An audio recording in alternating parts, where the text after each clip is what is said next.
स्वागत है NF news पर। मैं हूं आपके साथ रोहित। एफसीआरए कानून में बदलाव क्या किया भारत सरकार ने, कईयों की नींद हराम है।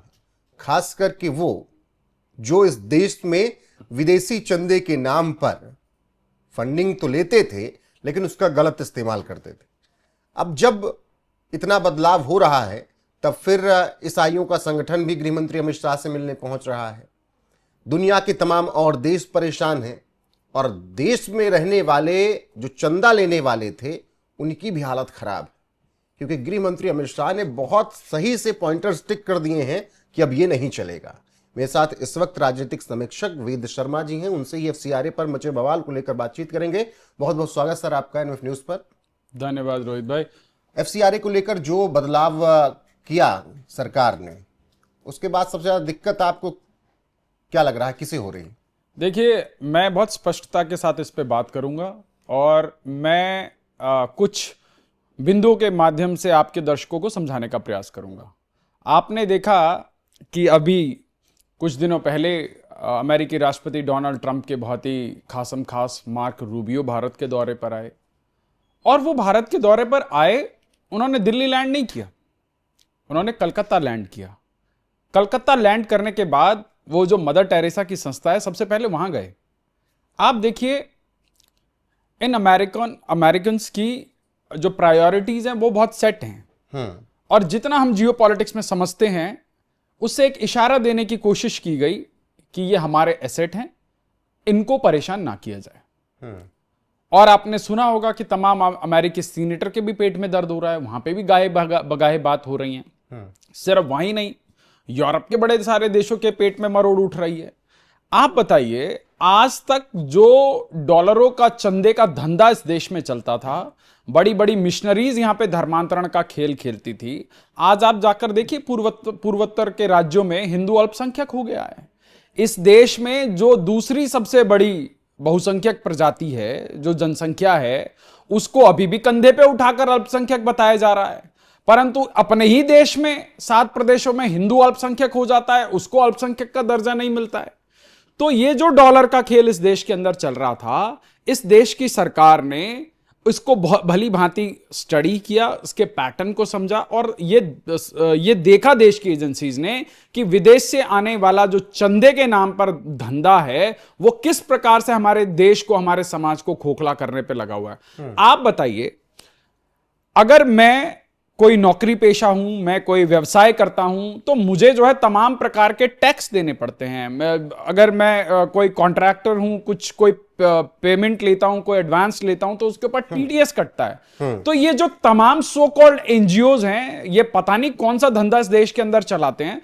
अगर इनको कहीं से आय होती है, कहीं से इनको चंदा मिलता है, तो क्या उसका खुलासा नहीं होना चाहिए? क्या इनकी जब इस देश की तमाम जो है संस्थाएं जब इनके ऊपर इंटेरोगेशन की बात करती हैं, तब ये बड़ी जल्दी वो लाल किताब लेकर निकल आते हैं कि जी हम संविधान संविधान संविधान, और अब जब चंदे की बात आती है तब इनको जो है छुपना है, वो चंदा छुपाना है। तो देखो, ऐसे तो नहीं चलेगा।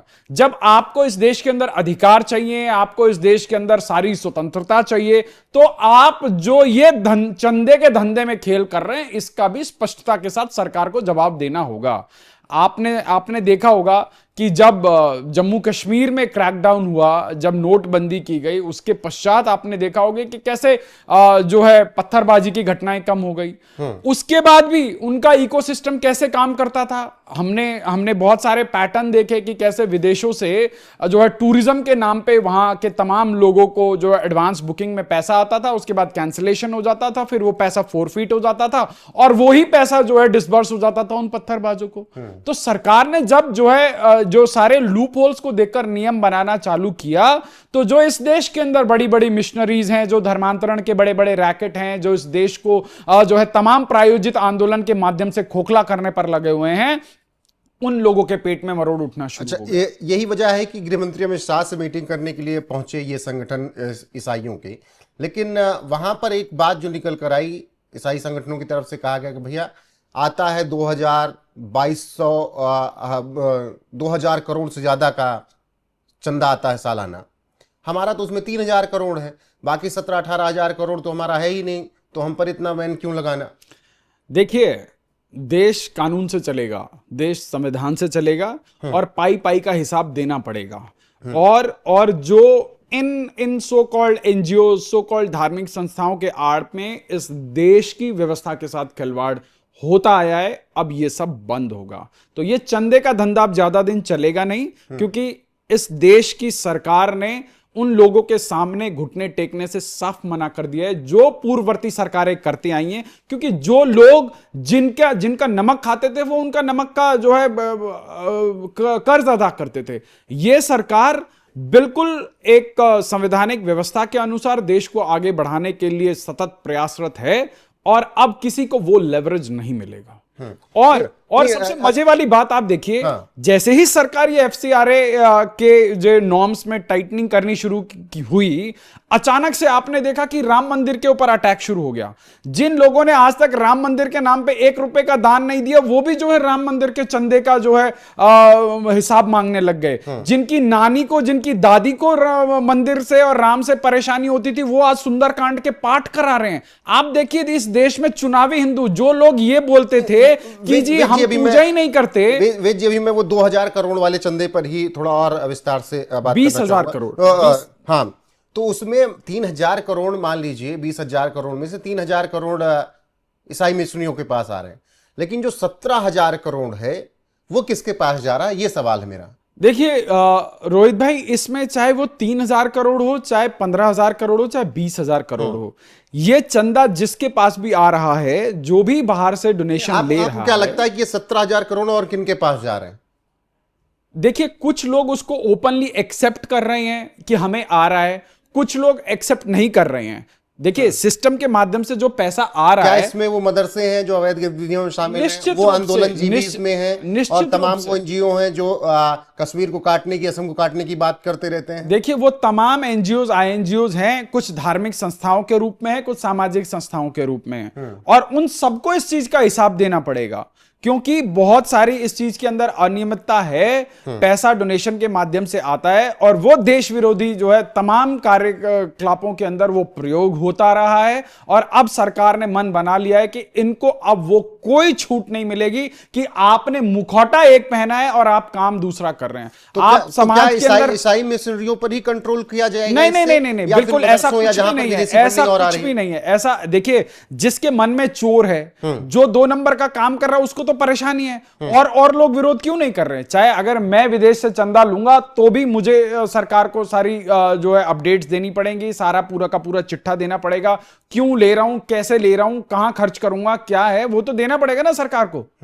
तो ऐसे तो देश चलेगा नहीं कि कोई भी, आप सोचिए अमेरिका में बैठा हुआ एक जॉर्ज सोरोस बोलता है कि मैं भारत के उभरते हुए राष्ट्रवाद को बर्बाद करने के लिए $1 बिलियन जो है प्लेज करता हूं।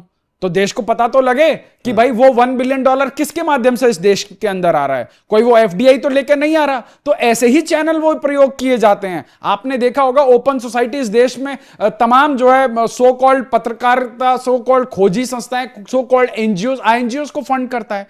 तो इसके अंदर ट्रांसपेरेंसी, अगर कोई आदमी गलत काम नहीं कर रहा है तो उसको इस कानून से क्या भला दिक्कत हो सकती है? जो भारत के साथ खड़ा है, जो भारत के संविधान की बात करता है, जो संविधान सम्मत काम करता है, मुझे लगता है उसको इस कानून से कोई दिक्कत नहीं होगी। हां, जो लोग चंदे का धंधा कर रहे हैं, जो देश को खोखला करने के लिए तमाम साजिशों के हिस्सा हैं, उन लोगों को निश्चित रूप से समस्या है। बिल्कुल। और ऐसे में जब हम देखते हैं कि चंदा कहां से आ रहा है, ये विदेशी फंडिंग, तो उसमें यूएसए सबसे ऊपर दिखता है, जर्मनी सबसे ऊपर दिखता है, ब्रिटेन, फिर नीदरलैंड और स्विट्जरलैंड। ये 4-5 देश ऐसे हैं जहां से बहुत ज्यादा फंडिंग आती है।